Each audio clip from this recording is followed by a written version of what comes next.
All right, ladies and gentlemen, welcome to the third episode, I believe, of the Green Zone podcast. Myself, Francis, I am your host, and my co-host here, Chris Barthelme, battle buddy since the beginning, literally, and we're still here kicking, trying to break stigmas and do the most that we can from the positions in which we're blessed with. And Chris, I know you got a heck of a lot in store for today. Because this is actually take two, because we Because had the that echo. minor technical difficulty. So go ahead and tell our listeners what we're going to be touching on today. Well, I think this is a pretty viral topic right now because obviously what's going on with DOJ and their efficiency systems that they're using, they're looking to de-escalate or like take away 15% of the workforce from the VA. And I know people on both sides of the fence that are up in arms about this one. And it creates a guttural reaction from a lot of people when we hear that they're going to be cutting, upwards of 80,000 jobs. And my natural reaction as a veteran myself is, what in the hell is going on? But Right. where I differ from what I think a lot of people, especially in the news, are doing is I'm not guttural reactioning to it. I said there's got to be a reason why he's doing this. And it's not maybe what it seems, right? So I did some research. I'm going to throw some numbers out here of what I think is actually going on. So in 2016, Trump took over as the president, his first term, right? When he did, there was a backlog within the VA of 470,000 claims that had not been finalized. I want to throw that number back out there. 500,000 claims were not paid and were not taken care of by the VA. Okay. When he left office in 2020, it was down to a backlog of 40,000. Okay. That's a massive improvement. Now, that was not based on increasing any numbers within the actual VA itself by workforce. It had nothing to do with workforce itself. There were two prime components that they used to be able to gain that efficiency. The first is the claims process modernization. So in what was that? It's called the National Work Queue, right? The National Work Queue, which was enacted in August of 2017, launched in 2016, is a digital workload management system that distributes claims across VA regional offices. So instead of having this one office that does all the work, they now started divvying up that work a little more evenly. So that way you wouldn't have one VA that was overloaded because they have more constituents in that area, more veterans in that area. So that was the first thing. So they're optimizing how the actual workflow was going on. The second thing they did was the Appeals Modernization Act of 2017. So both of these things happened during his presidency. Yeah. Now, the VA appeals process got changed into a 3-part system. So now there's only 3 ways that you can appeal that process, right? And then the third thing that went into this is that they went in 2018, they went completely online for how we submit and track our claims process. Before that, it was half online, half hand jammed, half done with, old forms. And those 3 things during his presidency have massively changed everything. Okay. So that's a snapshot of 2016 to 2020. Now, when Biden took over, that means Biden had 40,000 backlog claimed, right? What did he do? What was his first act? His first act as president for the VA. I'm not talking about any of the other government facilities. I'm just talking about the VA. He upped their workforce. He put in for a 15% increase in the workforce. Okay. At that time, 15% would mean he added 80,000 jobs. If the backlog had gone down and we're becoming more efficient as a department, what was the necessity? And everybody always states the same thing. Oh, the PACT Act came out. That's why. Okay. Well, that's not 100% reason to get that many people on. Okay. The PACT Act itself in the first initial push had over 400,000 claims put in. Okay. If I in 4 years can take 400 backlog and bring it down to 40,000, there is no reason that I need to have another 80,000 jobs being created to get rid of that now new backlog from the PACT Act. Because it's not like we're adding 400,000 claims. It is a temporary increase, which does not require a permanent version of the workforce changing. That's the first thing. So at the end of Biden's time, the backlog had gone from 40,000 when he took over to a backlog of 200,000 by the time he ended, which again, so Trump now takes over. He's got a backlog of 200,000, right? But he's slowly working that out again using these same things, redirecting things into the national work queue and ensuring that we're being more efficient with what we're doing. But he said that there was no reason for that 80,000 to be hired in the first place. We're going to get rid of that 80,000 there was no need to have in the first place, because even though the backlog is at 200,000, we're chewing through it and we're getting back down to the 40,000 where there always is going to be a backlog, because at any given point, somebody is going to be putting in a claim with the VA. So we are going to have a backlog, but we shouldn't be seeing a backlog at any more of a rate than 10% of the current amount of veterans enrolled. And right now at 200,000, we're well over that 10% rate. We need to get it back down to 10. We'll get there with the workforce we had in place. We don't need 15% more to do that. We had everything in place. It's just the leadership within the VA is toxic right now. I mean, I'm sure you've done research too. You see the same thing come up multiple times. Toxic leadership. Leadership doesn't know what they're doing. Leadership doesn't have a good control of things. Leadership doesn't understand. We have a leadership problem in the VA, not a manning or workforce issue, is what I'm gaining from this. And that's what Trump is trying to combat. So my question is what are your thoughts hearing all that information? What's your first take on it? Instinctively, it's directly what you said. At first, it's like, whoa, whoa, whoa. And then being analytical, you go, why? Well, being people who have served in the government in some form of fashion, in some cases still do, we know how the government operates. We know that there are people sitting there on their hands not doing anything while others are carrying the workload. We know how Joe operates. Unfortunately, I say we as a society, as a civilian populace, are being, I call it catching experience by fire, a term some folks might know called appropriations. And what DOJ is doing and the Trump administration is that they're trying to correctly appropriate the funds in the most reasonable and most useful way possible. Unfortunately, that scares people because no one likes change. And if something is automatically change. Right. It's one of those, it could be good for you and people still don't want it because it's something different. And that goes not just for the VA, the Department of Education. That one I don't agree with. Him trying to get rid of completely. I don't know that that's necessarily the route we go, number one. Number two, I think it's unconstitutional. Congress is the only one that can really approve or deny groups of the sign the government. order, but it does take an act of Congress. Yeah, so I don't agree with him completely getting rid of it. Do I think it needs to change how it operates? Absolutely. Absolutely. But again, change is causing people to knee-jerk react. But I start saying, let's take the whole politics concept, let's take Trump out of it, let's take everything out of it, let's look at it, the problem for what the problem is, right? If I was married to somebody, right, and I took my budget of money coming in, and I told my wife that we were going to spend on filet mignon, we're going to buy the most expensive cars. And she looked at the budget and said, well, that budget, we just don't have the money for that. And I said, well, the best way to do this is just to keep buying. That's how we get out of this. We buy more stuff. People will be like, oh, that's dumb. I said, well, that's what the government is trying to do. It's trying to spend its way out of the problems that we have. You cannot spend your way out. You have to become more efficient. I don't want to cut you off right there, but I do believe the term for that is you can't solve the problem by throwing more money at it. Yes, exactly. And that's true for about 99%. Yeah. In certain cases, yes. Well, in business, throwing money at things is healthy because there is a return on investment.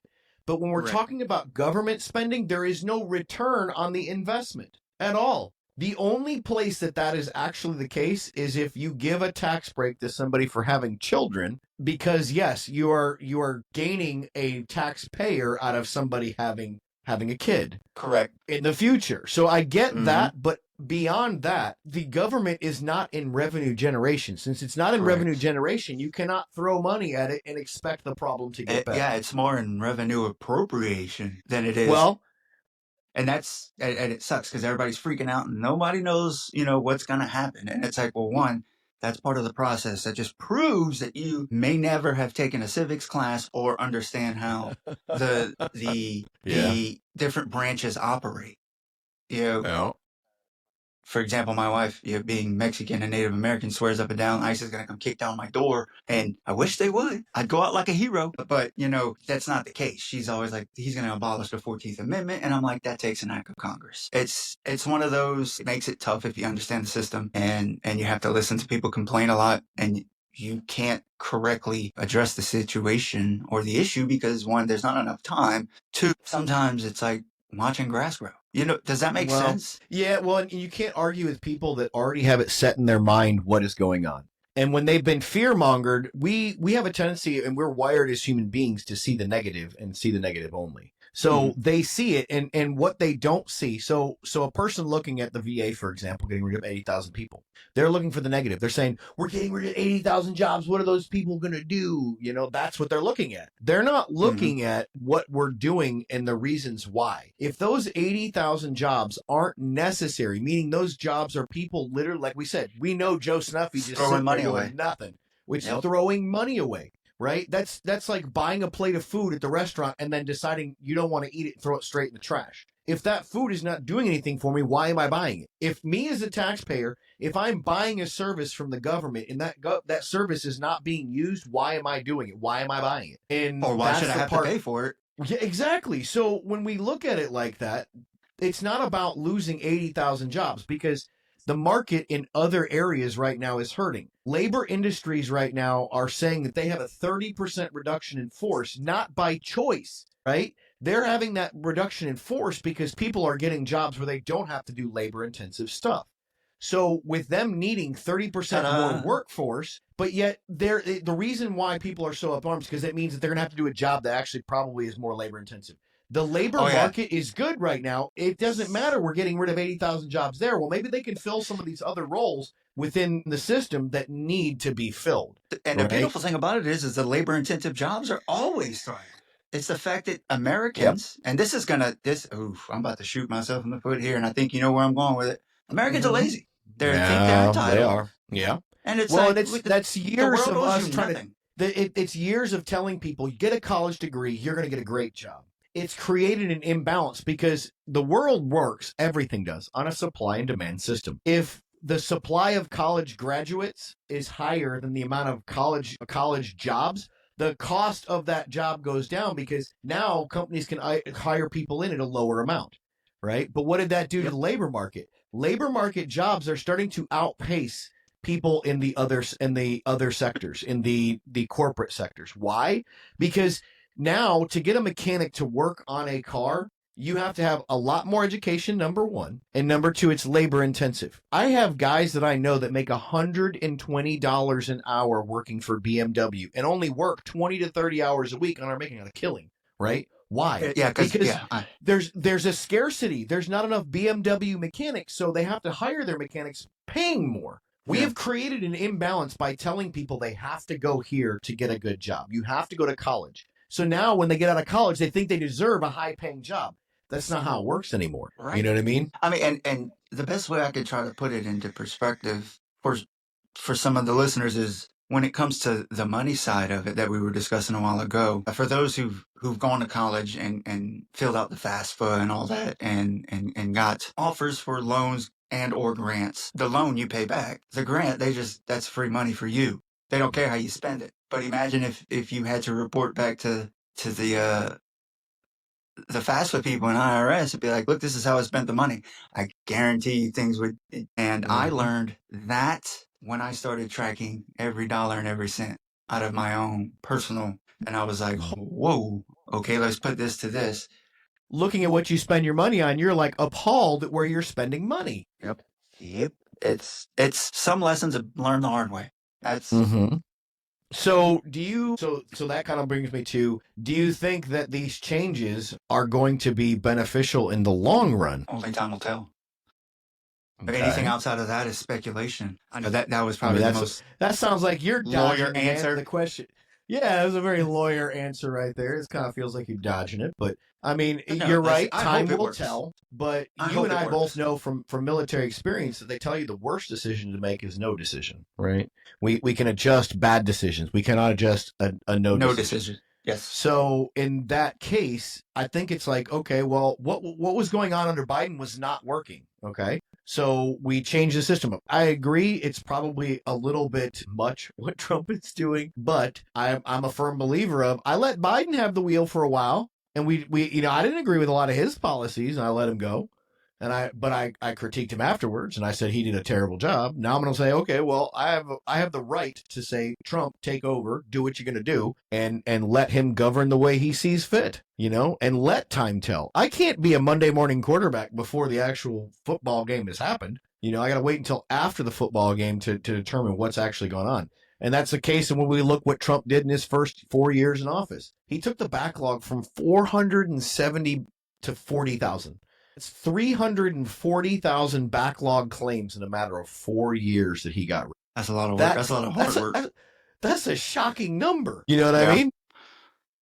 It's either a lot of hard work or it's a very efficient system. Yeah. Well, and then you say, well, Biden took over with 40,000. They said, well, the PACT Act, that's what increased. Okay. Well, he still took the PACT Act on. Took 400. Trust me, when the PACT Act came out, it's not like everybody went running to the VA. No. But in the first year that it was out, they ended up with a backlog of over 400,000. Cool. In your 4 years, though, with extra labor force. Okay, let's look at this. Biden takes office and gets an extra 400,000 claims jumped on top of his workload of 40,000 backlog. In his 4 years, he took it. With adding 80,000 jobs, he still wasn't able to make a dent of more than 200,000 in that. But yet when Trump took over and had a backlog of 470,000, he was able to get rid of 340,000 based on his system. So that's telling you that even though Biden did inherit a lot, so did Trump. And Trump was able to get rid of that backlog, but yet Biden was not, with 80,000 more people in the system. So that's telling me that the system is broken in some way, shape, or form. If you can't throw more labor at a problem and solve it, then we have a problem with leadership and our efficiency of how we're running that, which is what Trump is saying. We have an efficiency problem. We need to get rid of the extra workforce and figure out what internally is going wrong. I do think we put the cart in front of the horse, though, by firing those people first I think it's a knee-jerk reaction. I think we could have solved why are we not being efficient before deciding it's getting rid of the jobs. Because in that 80,000 jobs, we may have a bunch of people that are doing great things, but we don't know that they're doing great things because we don't know what mechanism is broken in the system right now. Yeah. And it stinks. It's scary for some. Me, it's like, that's life. If it works, it works. It doesn't, adjust, refire. I mean. Okay. So here's my next question to that then. Being a VA patient yourself, right? Being a veteran that goes to the VA on a regular basis and getting your F-22 Walker, which I just got your pictures coming a few minutes ago. That thing looks great. F-22 Raptor Walker, right? And then I pick up my CPAP on the end of April. It's going to be great. We're old men and we're not even 50 yet. But it begs the question, as being a person that goes to the VA, which means that I think if we look at ourselves as customers of the VA, the customer's always right. So we get to critique what we get as far as care. So asking the question then, what do you see that you think is broken within the VA system from your perspective as the patient? Let's use a very recent example with the sleep study. That first one, remember? Yeah, I remember vaguely. They came back real funky. And then my primary care doctor's nurse says, everything seems fine. And I said, I want a second study. And she argued with me that because the test results read normal or ended as normal, she completely neglected the fact that the paperwork in the middle that shows all the meat and potatoes is where that decision should ultimately come from. And I challenged it. She didn't like it. She got to the point, she said, if we have an issue, you can just find another doctor. And I was like, oh, okay. But I got that second one magically. It was crazy how it worked. And then here I am fixing to go up to Alexandria to get my Top Gun mask to go with my F-22 Walker. But and I bring it up because the doctor, I had to get to the point where I am at now. And you know this, I've had to cause a hell of a lot of, not trouble. I had to raise some hell just to get some help. And it made a few folks mad. It made someone who I am now very close with, the prior Louisiana Department of Veterans Affairs Secretary, Colonel Strickland, very close with him now. And you have to continue to fight them, to fight the VA. The doctor I had was trash, the first one. I argued it. Nothing got done. I started poking at the hornet's nest. A little bit got done. I threatened federal lawsuit. I was seen immediately. So my question to the staff and everybody who's now worried about their 90,000 jobs, why don't be afraid now? Like, Do your job the you right way the first time, and we might not have this problem. correct. Yeah, because here's the other thing that a lot of people that are not in the VA system don't know. So you go there, and was this a VA healthcare doctor or was this a community care doctor? It was a VA doctor. Okay. So what a lot of people don't know is that a lot of times, like, you'll go there for care and you don't get the care you need. And so what is the veteran's recourse of action? We don't really have much. Well, what all legal systems will tell you is to put in a supplemental claim for the same problem. So the backlog that we're seeing in claims could potentially partly be in part to the fact that we've got veterans not getting the care from the system that's already there that they need. So they're causing a system to break down. We've got to tell somebody what's going on. Because if I'm telling you I'm in pain and you're like, no, you're not in pain because the test says you're not in pain, that's no respect for that soldier saying, I have a problem. Right. And it's causing more problems. And it stinks because they tried to blanket diagnose as something like PTSD or pain, and it's very subjective, if that makes any sense. Yeah. It's different for every person is what I ultimately mean. Yeah, they make it tough because... Do you think it's a protocol issue? Meaning, like, so the VA does have things in, like, let's look at the VA claims process. When the VA claims gets, approved or disapproved, it's not approved by a medical person. It's approved by a person looking at the data and saying, okay, it says he has this mobility issue. We have this range of motion degree-wise. They look at, a knee, for example. They look at how many degrees can you bend your knee. If you can bend it all the way, it doesn't matter if you're in pain. It has nothing to do with pain. It has everything. Like, if I have a knee problem and I'm in excruciating pain, it does not matter. If I can bend my knee fully, the VA will tell me I have a 0% claim for my knee, right? So at that point, I'm looking at it like maybe it's not just the doctor, because the doctor is acting off of what protocols the VA says. The VA is the one that says, okay, well, if the sleep study says this, then we are not going to approve any treatment for it. It's not necessarily the doctor that thinks that. However, I think that doctor, by Hippocratic oath, has a obligation, in my opinion, to continue to see it out until they get good data. But I think part of it is the VA's protocols for different things is wrong. Yeah. Would you agree with that? Absolutely. Here's another example. I see an orthopedic specialist outside of the VA because we don't have one here, thank God. So it's two different, I have all kinds of things. I've got an S in my spine, my neck's fused, and my lower back's pretty much bone on bone, and they all kind of intertwine. But if I'm having pain in my hands, my elbow, my upper shoulders, that correlates with the ACDF that I just had. Yeah, I can't complain about that at my back appointment. And that right there, it's like, geez. And it stinks because, like, my doctors, both of them, they're brothers, it's like, our hands are tied by red tape. It's like, we have to get an approval for that. Yeah. Oh, and why?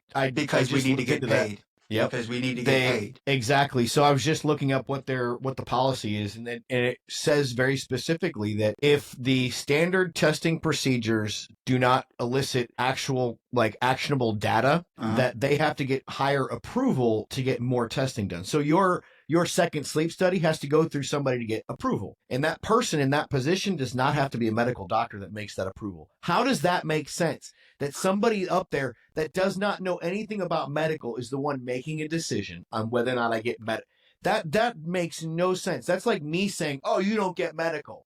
Well, you don't have a degree in it. Who cares? I'm a leader. I can tell you.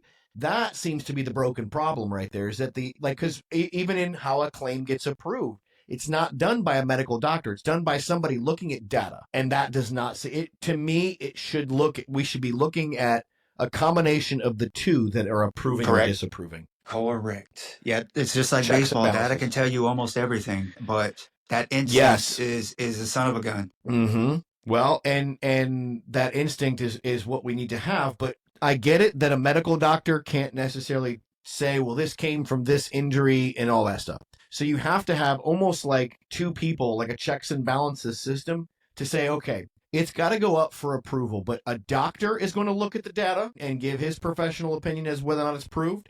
And you're going to have somebody on the civilian side that is not a doctor that's looking at the data and looking through your medical records from private, previous whatever to say whether or not it's approved to get extra medical stuff. But it should not be somebody that has no medical basis at all making a decision on your medical care. That's what the doctor's for, right? Correct. But then again, we also have to have good doctors that when that doctor saw that the data was not right, but you're complaining of pain, their gut feeling should have been there's something we're not seeing. I need to get. It's like if you go in and you have problems with digestion and they do a blood panel, they say, well, we don't find anything. Well, that's not the only system. Like your blood work may not show that. Well, did we do a panel on your testosterone levels? Did we do a panel on your hormones? Oh, we didn't. Well, then you're not taking everything into account. Right? Mm-hmm. That's not looking at all the data. So the system's protocol for deciding whether or not you get care or not should not be based on somebody that's not medical. It should be somebody medical that can look at it from a holistic perspective and say, well, we got to get more data. But that doctor should be able to raise the flag and get approval on their own. They shouldn't have to go to somebody else. They're the doctor. That's like when we're in the military, right? You believe the on-the-ground commander's assessment of the situation. You do not tell that on-the-ground commander what he should or should not do. Correct? Right.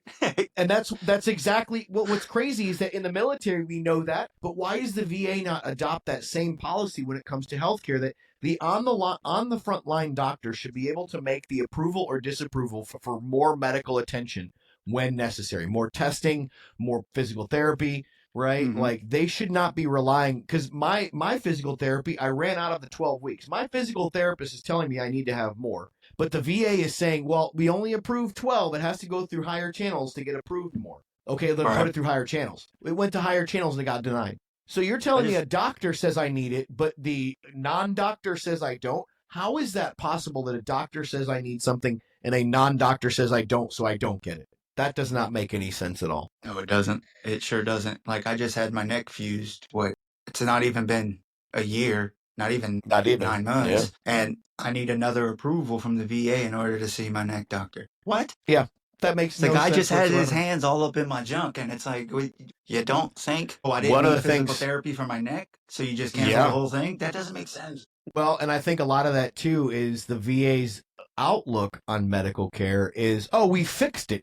The problem's fixed. That's how they look at my knee. Oh, we did surgery. It's fixed. I'm like, no. You don't understand. For the rest of my life, my knee is going to be a problem. But the VA looks at things as oh, you gave us a problem, we fixed the problem. It didn't create any other problems. That's impossible. It's impossible to create more pain from what we did. That's not right. Even though the civilian doctors would say, oh, yeah, a knee surgery, you're going to have complications with that knee for the rest of your life because of the surgery. There's going to be limitations because of the surgery. But the VA thinks that we patched you up back to brand new. You're good. You don't need anything. Right. I think they try to do that with knee. Yeah, with like PTSD, it's like, oh, you became more social. We're going to lower your percentage. And it's like, why would you do that to those people? Like, that makes absolutely no sense. Because if that veteran gets a kickback and he's like, what? Screw that, I ain't going out. Like, you completely just shut him or her down. And it's like, it's like an insurance company. The VA is like an insurance company. If they're not going to, if they don't have to pay, they're not going to. Well, and that brings up the topic, too, and people are like, healthcare should be free. I'm like, you don't understand what free healthcare would do to the system. Like, people don't understand that when it comes free, there's going to be a lot more control measures in place to not pay the doctors. Meaning, now, when you need to get surgery done, just like what we do in the VA or like military care, right? What do? Well, I have a really bad knee pain. Okay, so we're going to give you Motrin for 8 days, and we're going to figure out if it gets worse. Oh, it got worse? Okay, now we're going to do physical therapy for another 6 weeks to see if the problem gets worse or better. It gets worse? Okay, now we're going to send you to an orthopedic surgeon who's going to look at it. But he's not going to MRI it just yet. He's going to be like, okay, well, what I want you to do is rest for 6 weeks. So now I've wasted like almost a half of a year just trying to get to the fact that I need to have surgery.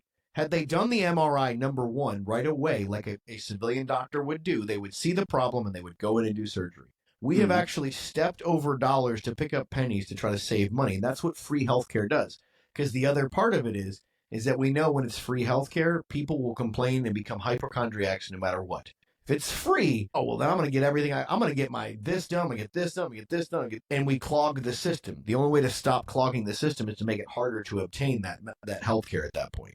And free healthcare won't do anything for us and us in the VA can tell you free healthcare does not equal better healthcare. It equals way worse healthcare, right? That it does not. Well, then that begs the question: do we dare make the VA system more of a privatized doctor system, and then the military establishment just pays them like a healthcare provider would pay them? It almost sounds like an HMO. Yeah, I mean, that's essentially what it would kind of be like. But would that? Do you think that would be better? Because we've seen a lot of times when we privatize things, the private sector can do things cheaper and easier than the government can do it. Because the government puts red tape on everything and puts extra things in place that don't need to be there. So would it be beneficial for it to go in the private sector and do more of the community care? Yeah, I think there should be a much larger contractual work with community care. Because if I had my ultimate choice, I wouldn't want to use the VA, but I have to. Well, I don't have to. That's actually not true either. I mean, I could say screw it and just do my own thing with, child care because I'm retired. Thank God for small favors, but it's if I don't want to pay the VA, beggars can't be choosers in a nutshell. Yeah.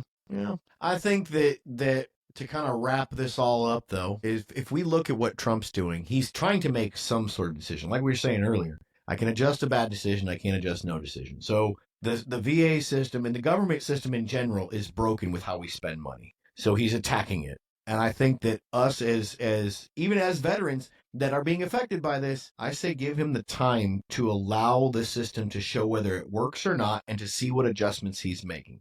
Because here's the thing, Trump has already shown when something doesn't work, he's willing to change it. But he's just got strong enough will to say, my way is going to work. Let's do it my way for a little bit. Let's see if it works. He's a businessman, though, and he knows if it's not working, he's going to get rid of it. So if it's a problem, he'll change it. But I think we owe it to him to give him that time to try his system out. You know what I mean? Has he appointed a new secretary? I have no idea. Or is it still? I'm not impressed with that. I'm not. It's it's changed. It's not the guy that I met. It's now a gentleman named Doug Collins. His previous office, he was a representative in Georgia's 9th District from 2013 to 2021. He's a lawyer, Air Force vet. Yeah. February 4th, he was confirmed with a 77-23 vote. Wow. He was a representative for Georgia's 9th Congressional District. I'm reading up on him right now.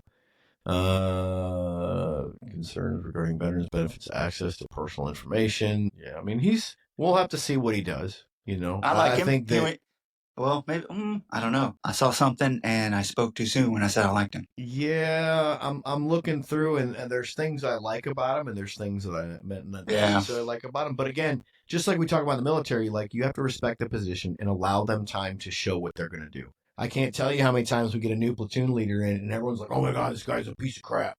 Okay, give him some time to warm up, to understand, to listen, and see how we do. And I've had guys that come in as platoon leaders and look amazing on paper, and we're like, yeah, this dude's awesome. 3 months in, the guy is shitting the bed left and right, and we're like, this guy is a terrible leader.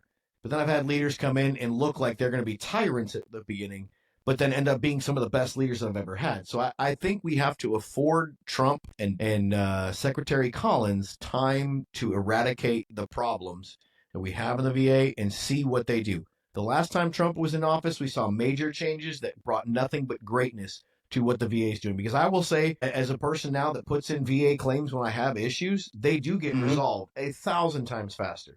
VA claims before were taking 180 days minimum to be able to process. Yeah, now, I remember that. Now VA claims are capped at that, meaning that's the maximum it can take and that's what Trump put in office, was that you had to have 180 days or less to create a claim or to finalize a claim. Now it's at like 110 days. If you go on the VA's website, they have usually the most accurate data.